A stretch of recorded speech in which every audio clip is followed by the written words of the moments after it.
welcome back to another episode. My client dropped off this antique Queen Anne style dresser in solid maple. And she's looking to have a combination of paint and stain on this piece, which I personally love. It's one of my favorite looks. With the graceful curves, cabriole legs, and minimal decoration, this is signature Queen Anne style. There really is a lot to do to this piece, from wood bleaching to sanding and so much more. So sit back, grab your coffee, and let's get started. My name is Katarina, and I live in a small town in beautiful northern Alberta. I restore and refinish furniture, both for myself and for clients. Welcome to my shop. First things first, I'm going to remove these old drawer knobs and take the dresser drawers out and number them so I know which slot they go back into. I then remove the old drawer stops. I won't be reusing these. They destroy the bottoms of drawers, so these will be getting taken out and replaced with some wood blocks later on. By taking everything apart, this allows me the opportunity to have a very thorough look at what is going on with this dresser inside and out. Oftentimes, these old dressers are hiding a lot of problems. Because they are so well made, a lot of these issues don't come up until I take these things apart. Unless, of course, it's blatantly obvious, like this. I will be getting a brand new drawer bottom and replacing this old one that doesn't fit later on. I removed the back panel off the dresser top so I could sand everything perfectly and get it ready for the new application of stain. To remove this dresser top, I simply flipped it on its back and then removed the 7 or 8 screws that were holding it down in place.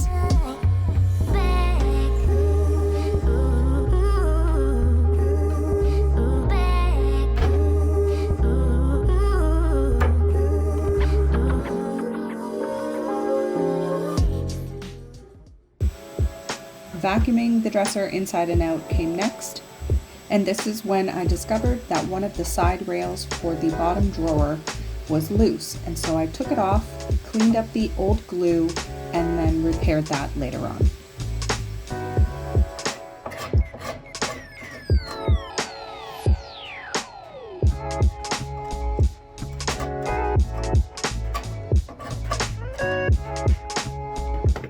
To repair the side rail correctly, I had to first remove the old nails that were there, originally to hold the piece together.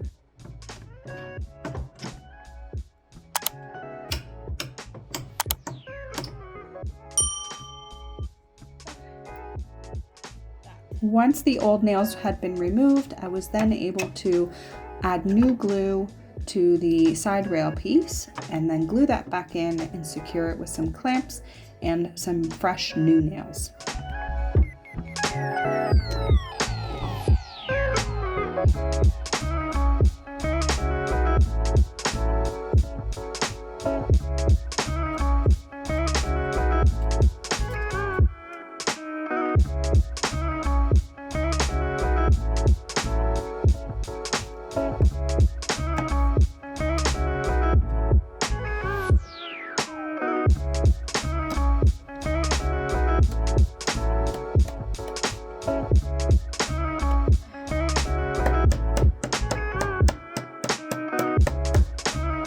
Before I could move on to any more repairs, I actually needed to clean this entire piece first.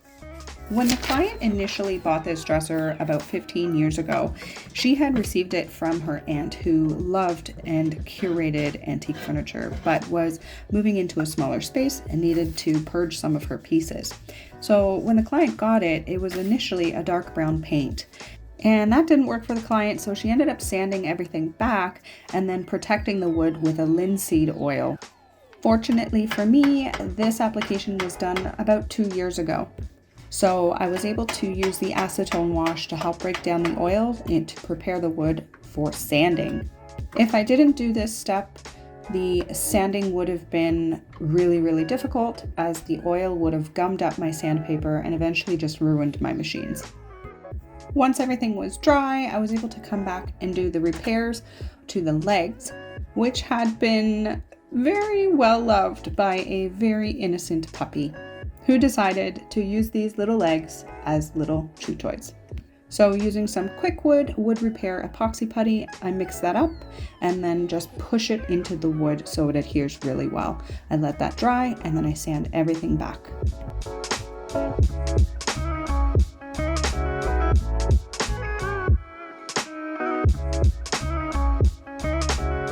Furthering my investigations into what needs to be repaired on this dresser, I look into the dresser itself and notice that the side rails on the top where the dresser drawers would be moving in and out have worn down quite a bit. So to rectify this situation, I add veneer strips, which will allow the dresser to run smoothly, and because both sides are being done at the same time, they will wear evenly as the dresser is used.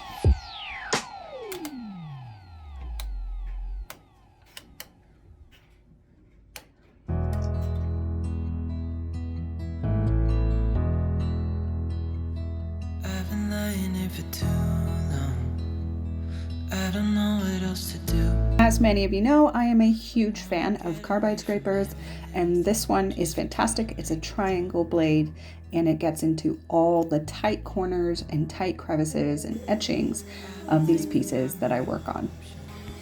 All the wood that was being stained received a thorough sanding, working its way from a 60 grit all the way up to a 150 grit in preparation for stain.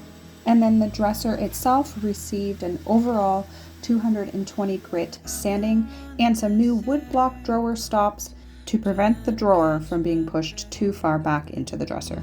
I've been trying everything I can, but I ain't got nothing left.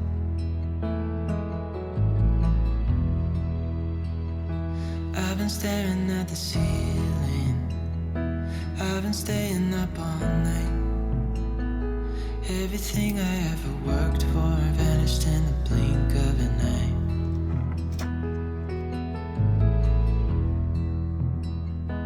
I've been asking every question, 'cause I haven't got a clue. Why's it gotta be me? What the hell am I supposed to? I applied an oxalic acid wood bleach on the top of the dresser so that way I could even out the wood color and get rid of all of the mismatched tones, as well as some watermarks that were there. A few gaps were also present, so I used some of my epoxy wood putty and filled those as well. I also had to do some repair work to the bottom of the legs as the old caster wheels had been removed and the client no longer wanted to have wheels on this dresser. So I simply filled the holes with wood and glue, sawed off the piece that I didn't need, and then sanded everything smooth. See it clearly. Yeah, I tried my best, but nothing turns out right. Once the first coat of primer had dried, I was able to then go back and fix any of the imperfections with some wood filler and then sand everything back to smooth in preparation for paint. I've been trying everything I can, but I ain't got nothing left. To thin down my acrylic paint, I added 100 ml of water, gave that a really good stir so I could use my Wagner Flexio sprayer. Before I spray, I put on my protective gear and turn on my Wen air purifier. Everything I can. I ain't got nothing left.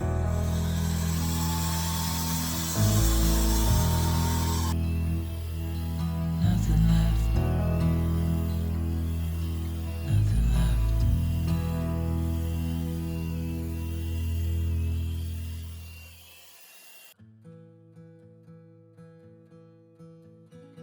For staining, I'm using a water-based stain in color Provincial, and this is being applied to the dresser top and the 4 drawers and the back panel piece.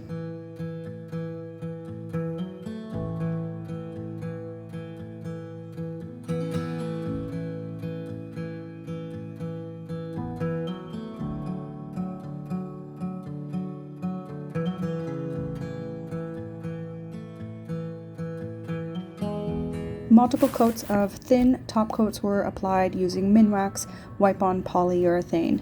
As this finish ages, the top coat will amber, which deepens the richness of the stain color being used. It's not recommended to use this on a light colored stain, as that ambering effect will end up turning your finish yellow.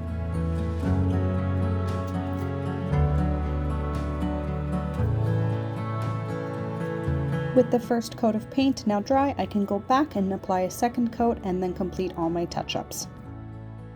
With the addition of new felt feet, I am now ready to flip this dresser upright and get it all put back together.